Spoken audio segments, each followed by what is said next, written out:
Mostly जो भी हमारे भाई लोग काम करते हैं कंस्ट्रक्शन साइट पे, तो उसमें एक अहम काम होता है शटरिंग कारपेंटर का।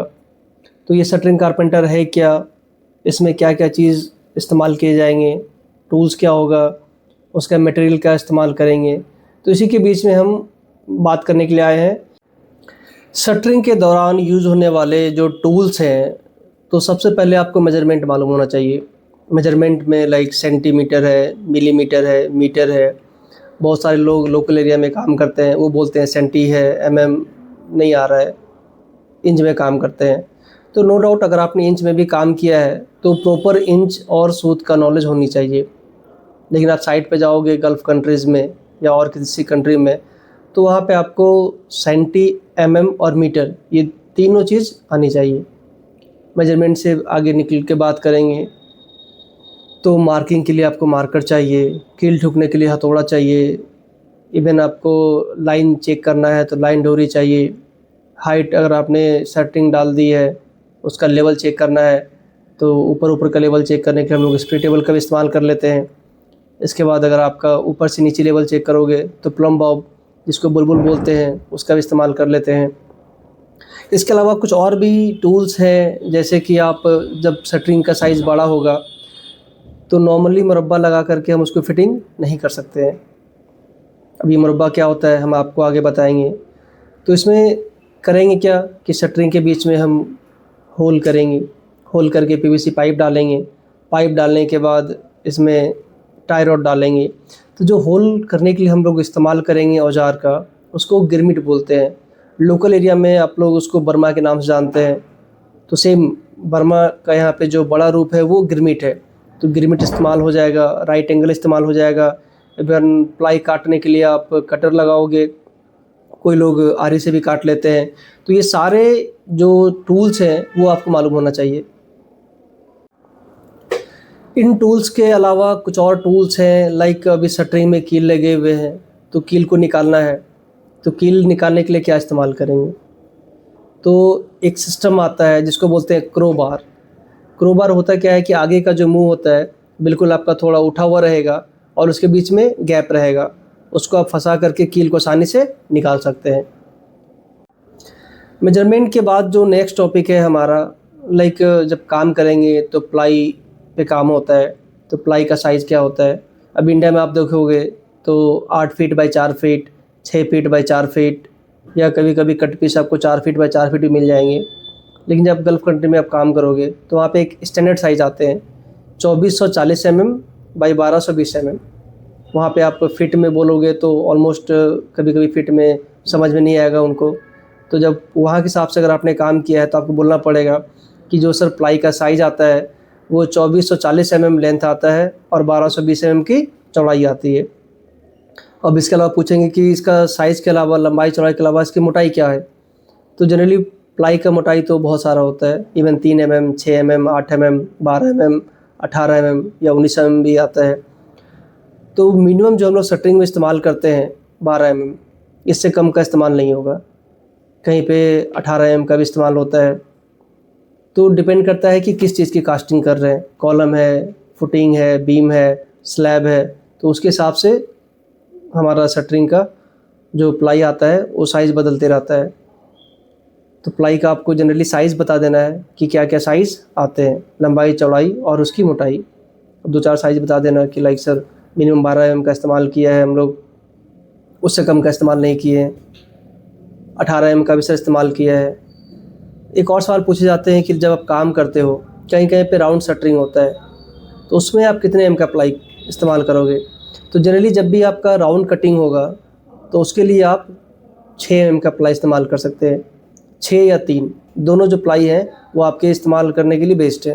अगर आप बोलोगे 12 mm, 18 एम का प्लाई से हम राउंड करते हैं तो थोड़ा मुश्किल है, क्योंकि फिर उसको अलग अलग एंगल में काट करके फेस करना पड़ेगा। और जो पतले वाले प्लाई हैं डायरेक्टली आप उसको एक साथ में जोड़ सकते हो। तो प्लाई के अलावा और भी बहुत सारे काम हैं, लाइक जब हम प्लाई बोर्ड लगाओगे तो उसमें सपोर्ट लगता है। तो सपोर्ट को हम लोग जनरली यहाँ पे तो सपोर्ट ही बोलते हैं, बट आप गल्फ़ कंट्रीज़ जाओगे तो वहाँ पे सपोर्ट को मुरब्बा बोलते हैं। तो पूछेगा मुरब्बे का साइज़ क्या है, तो सर मुरब्बा हमारा 1 इंच बाई 4 इंच, मतलब 1 इंच एक साइड से होगा, दूसरी साइड से 4 इंच होगा। तो 1 inch by 4 inch, even 2 inch by 4 inch, 4 inch by 4 inch, और 3 बाई 3 इंच, नेक्स्ट आपका 2 बाई 2 इंच। तो ये सारे साइज़ के मुरब्बा का इस्तेमाल होता है। मुरब्बा मतलब कि लाइक शटरिंग आप खड़ा कर रहे हो, कॉलम का, बीम का, फुटिंग का, तो उसको सपोर्ट लगाते हैं। तो सपोर्ट लगाने के लिए जो हम लोग इस्तेमाल करेंगे लकड़ी, उसी लकड़ी को हम लोग मुरब्बा के नाम से जानते हैं।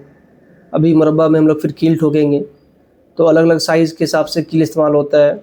जनरली 4 इंच का कील इस्तेमाल होता है, 3 इंच भी होते हैं, कहीं 2.5 इंच भी इस्तेमाल होता है। पूछेगा और क्या कील के साइज़ आते हैं, तो आप बता सकते हो कि सर 2 इंच भी कील आता है, 1.5 इंच का भी कील आता है, और 1 इंच का भी कील आता है।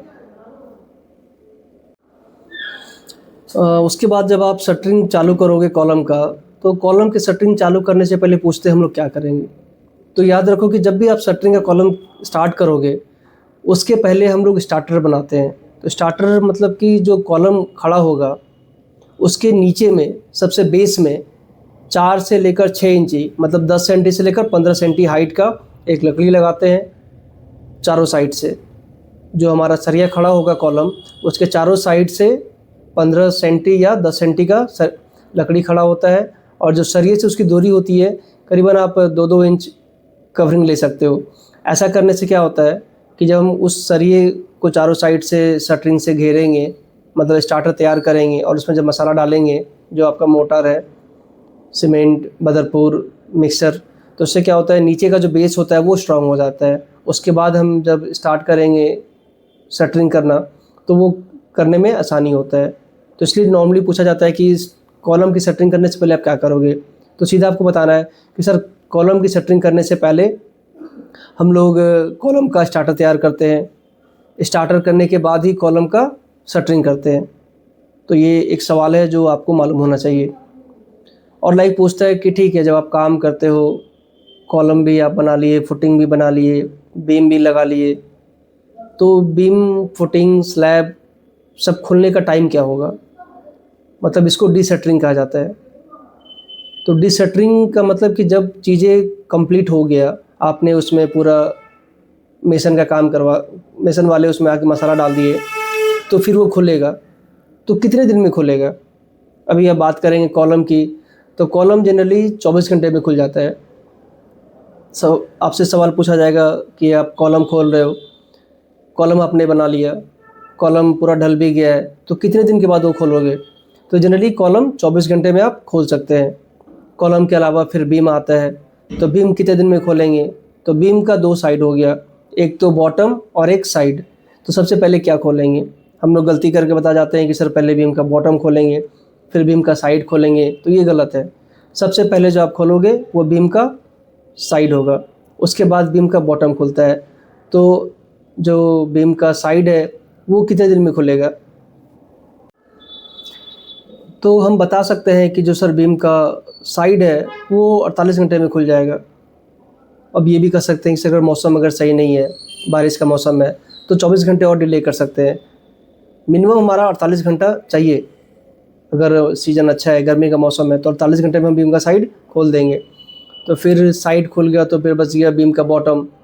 तो जब बॉटम की बात करेंगे, तो सर बीम का बॉटम हमारा 10 से 15 दिन, इसके बीच में हम बीम का बॉटम खोल सकते हैं। कोई 12 दिन भी लगाते हैं, कोई 15 दिन भी लगाते हैं। तो एक एवरेज स्टैंडर्ड हमारा 10 से 15 दिन के बीच में कभी हम बीम का बॉटम खोल सकते हैं। लेकिन जब आप बीम का साइड खोलोगे, तो बीम के बॉटम में प्रॉपर तरीके से सपोर्ट लगाते हैं, ताकि उसका जो स्ट्रेंथ है वो बना रहे। तो सपोर्ट के बीच की दूरी कितनी होगी? जनरली जो हमारा बीम का बॉटम का सपोर्ट होता है वो 1 मीटर या इवन आपका 1.5 मीटर, अगर ज़्यादा लोड है तो आपको 80 सेंटीमीटर पे भी सपोर्ट लगता है। तो ये सब चीज़ें मालूम होना चाहिए कि कब चीज़ें क्या खोलेंगे। फिर आपका फुटिंग बॉक्स है, तो फुटिंग बॉक्स भी आपका 24 से 48 घंटे में हम कभी भी खोल सकते हैं। और जीना बनाते हैं जिसको हम लोग सीढ़ी बोलते हैं, तो सीढ़ी की भी जो शटरिंग होती है वो 4 से 5 दिन में हम लोग आराम से शटरिंग खोल सकते हैं। तो ये जो खोलने का प्रोसेस है इसको बोलते हैं डीशटरिंग। तो अब अगर आप कारीगर हो, पूछेगा डीशटरिंग क्या होता है, तो सीधा सर अगर हम शटरिंग करते हैं तो जो उसको खोलना भी पड़ता है, तो उसी को बोलते हैं डीशटरिंग।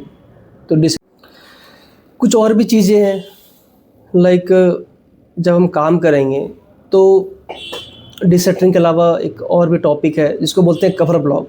तो ये कवर ब्लॉक क्या होता है? मतलब जब स्टील का आप सरिया खड़ा करोगे कॉलम में या बीम में या फुटिंग में, तो वहाँ से लेकर शटरिंग जब करोगे, प्लाई लगाओगे, तो उसके बीच में एक गैपिंग होता है। मतलब कि स्टील बार और शटरिंग के बीच की जो गैपिंग है उसी को हम लोग कवर ब्लॉक बोलते हैं। तो कवर ब्लॉक में लाइक क्या इस्तेमाल करेंगे? कवर ब्लॉक के लिए एक जनरली हम लोग आरसीसी का ब्लॉक आता है बना हुआ, वो भी डाल देते हैं। इवन पीवीसी का बना हुआ आता है कवर ब्लॉक, उसको भी लगा लेते हैं। तो वो कवर ब्लॉक इससे लगाते हैं कि जो आपका स्टील और शटरिंग है उसके बीच की दूरी फिक्स रहे, क्योंकि जब भी उसमें कोई भी आकर के सीमेंट बदरपुर डाले तो वो अपने जगह से मतलब साइज़ वो हिले नहीं, ताकि मसाला प्रॉपर तरीके से उसमें एकदम इक्वल वे में रहेगा। तो इसी को हम लोग बोलते हैं कवर गैप। अब कवर गैप कितना होना चाहिए? लाइक कॉलम की बात करेंगे तो कॉलम में आपका 2.5 सेंटी से लेकर 4 सेंटी तक कवर ब्लॉक डाल देते हैं। बीम की बात करेंगे तो बीम में इवन 3 सेंटी चल जाएगा। फुटिंग में, अब फुटिंग क्या होगा कि लाइक अब जो ज़मीन गड्ढे खोदते हो उसके नीचे में जाल बनाते हैं, तो जाल के नीचे में जो हम लोग कवर ब्लॉक लगाते हैं उसका साइज़ कम से कम 5 से 6 सेंटी होना चाहिए। अगर आप बोलोगे 2 सेंटी 3 सेंटी तो वो गलत है। तो कवर ब्लॉक कभी भी फुटिंग का मिनिमम बताओ सर 5 सेंटी 6 सेंटी। सर अगर लोड ज़्यादा है तो फिर सर हम और साइट के हिसाब से देख के काम करना पड़ता है, लेकिन जनरली 5 से 6 सेंटी हम लोग फुटिंग में कवर ब्लॉक डालते हैं। या आप ऐसा ही बोल सकते हो कि सर जो हमारे फॉरमैन बताते हैं उसके हिसाब से हम डाल देते हैं। लेकिन पूछेगा कि ठीक है आपने क्या डाला है, तो आप बताओ कि सर जनरली 5 से 6 सेंटी का हमने फुटिंग में कवर ब्लॉक का इस्तेमाल किया है। इतने सारे जब आप सवाल का जवाब दे दोगे तो क्लाइंट कुछ आपसे और उम्मीद करता है कि लाइक अगर आपने साइट पे काम किया है तो जब भी हम कॉलम या फुटिंग का प्लाई कटिंग करेंगे तो एक्चुअल प्लाई की साइज़ कितनी होगी। अब मतलब कि ज़मीन से आप हाइट 1 फीट रख लो 2 फीट रख लो, जो प्लाई का साइज़ है उतना तो उसकी हाइट हो जाएगी जितना उसमें कवरिंग करना है। लेकिन जो हमारी लेंथ है, अगर बोले कि 1 मीटर बाई 1 मीटर का हमें फुटिंग बनाना है और 18 एम का हमारा प्लाई बोर्ड है, तो आप कितना प्लाई कटिंग करोगे? अगर आप बोलोगे सर 1 मीटर बाई 1 मीटर की प्लाई कटिंग करेंगे तो फिर वो आपको फेल कर देगा। क्योंकि आप सोचो कि अगर 2 प्लाई है और 2 प्लाई इधर से और 2 प्लाई इधर से और सारे साइज़ सेम सेम आपने काट लिए और आपस में एक दूसरे से कील लगा के आप जोड़ोगे, तो यकीन मानो कि उसके बीच की साइज़ कम हो जाएगा। क्योंकि जब आप उस पर ओवरलैप करोगे तो जो प्लाई का डिस्टेंस है वो घट जाएगा। तो कितना घटेगा? जितने में आपकी प्लाई की मोटाई है वो साइज़ उसमें कम हो जाएगा। तो आप इसलिए ऐसा बताओ कि सर जिस साइज़ का हमें फुटिंग बॉक्स बनाना है तो सर 2 साइज़ तो फिक्स काटेंगे। लाइक 1 मीटर है तो 2 हमारा 1 मीटर का होगा, लेकिन और जो सर 2 साइज़ है उसमें जितना एम का प्लाई रहेगा उसका डबल कटिंग करेंगे। लाइक 18 एम का प्लाई बताया जाएगा तो आप उसमें 36 एम एक्स्ट्रा ऐड करोगे। तो 2 साइड 1 मीटर बाई 1 मीटर और फिर दूसरे साइड 1 मीटर में 36 एम एक्स्ट्रा दोनों साइड से। तो ऐसा आप बोलते हो तो फिर समझ में आता है कि आपने साइट पे अच्छे तरीके से काम किया है। फिर कुछ सेफ्टी पूछता है कि लाइक जब आप काम करोगे तो क्या क्या सेफ्टी लेके जाओगे। सेफ्टी में आपका हेलमेट हो गया सबसे पहले, फिर सेफ्टी शू हो गया, सेफ्टी ग्लव्स हो गया, गोगल्स हो गए। तो ये सब सारे सेफ्टी आपको मालूम होने चाहिए। इसके अलावा भी और भी बहुत सारी चीज़ें हैं जो आप साइट पे काम करेंगे प्रैक्टिकली तो आपको मालूम चलेगा। लेकिन ये जो मैंने आपको बताया ये सारे बेसिक सवाल है कि जब आप काम करने जाओगे तो ये सब चीज़ें मालूम होना चाहिए। अगर ये मालूम होगा तो आपको काम करने में आसानी होगी। अगर आपने काम नहीं भी किया है और अगर आप इन सवाल का जवाब दे पाते हैं तो क्लाइंट को लगता है कि नहीं, बंदे को नॉलेज है, वो जब साइट पे काम करेगा तो वो प्रॉपर काम कर सकता है। अब भी बहुत सारे लोग बोलते हैं सर मैंने काम किया है बट मुझे प्लाई का साइज़ नहीं मालूम है, मेजरमेंट नहीं मालूम है, टूल्स नहीं मालूम है, कील का साइज़ नहीं मालूम है, अभी स्टार्टर क्या होता है सर नहीं मालूम है, बट सर आप काम करने दोगे तो मैं सारा काम कर लूँगा। तो सिर्फ देखिए आपके कहने से नहीं होता है। जब आपने काम किया है साइट पे तो कुछ कुछ चीज़ें ऐसी हैं जो आपने देखा होगा वहाँ पे तो जो सवाल हैं उसी से रिगार्डिंग है, तो वो आपको मालूम होना चाहिए। अगर आप बता पाते हैं तो पक्का आप पास होएंगे। इसके अलावा अगर आपको कुछ भी जानकारी चाहिए तो आप मेरे से पूछ सकते हैं, डेफिनेटली मैं आपको आंसर करूँगा। बाकी वीडियो देखने के लिए आप लोग को शुक्रिया।